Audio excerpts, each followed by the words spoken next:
Section 1. Work in a person's life.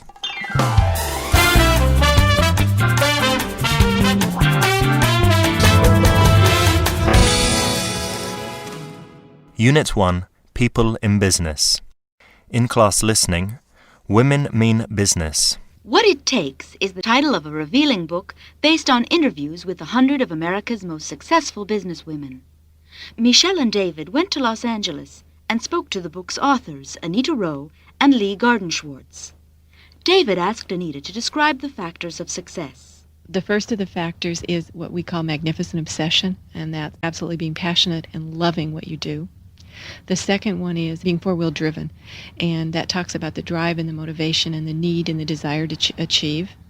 And that depends on the four wheels, which are challenge, change, freedom, and meaning. And we found those at the heart of the drive of all of these women.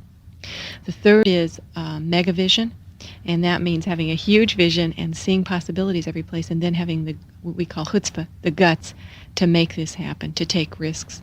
The fourth is no excuses, just results, which means don't let anything stop you. Where there's a will, there's a way. I'm going to get through. And finally, practical magic, which has to do with the way that you work with people and the way that you sell your ideas to people and getting them to see what's in it for them, and learning from all of your experiences so that everything becomes a training ground for the next experience you have. And we use these all through the project. Everybody at one time or another deals with the issue of success and what is success. How would you describe the woman who's got what it takes? I think it has to do with loving your work. It has to do with being able to pursue and accomplish the goals you set for yourself, and being able to get beyond the obstacles that are there, kind of breaking your own limits. Freedom to make the choices that you want in your life.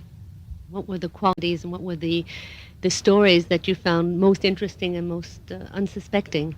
Well, let me answer what I found most surprising, and interestingly enough, it's not necessarily the 5 characteristics that we found. I was interested in the quality of the people's lives, and what was shocking to me is the kind of fun they have.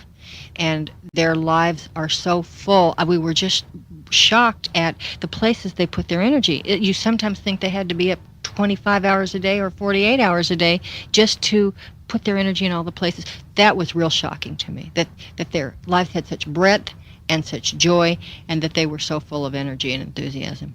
What impact has your work and your book had on men? Often men come to the seminars to hear us, and they'll kind of tug at our sleeves before we start and say, do you think I should really be here, because your interview base was women, and is there anything for me to learn? And at the end they'll say, this is true for me too, or this is true for men. It goes across the board. But also another comment often is, gee, I want to buy this book for my wife because she needs to hear this, or she needs to see this because she's not satisfied in her job, or she could use some of this message, or now I understand my wife better. I could never figure out why she was so achievement-oriented, why work was so important to her. Now it's clicking for me. What is the major obstacle for women to be successful in a business situation?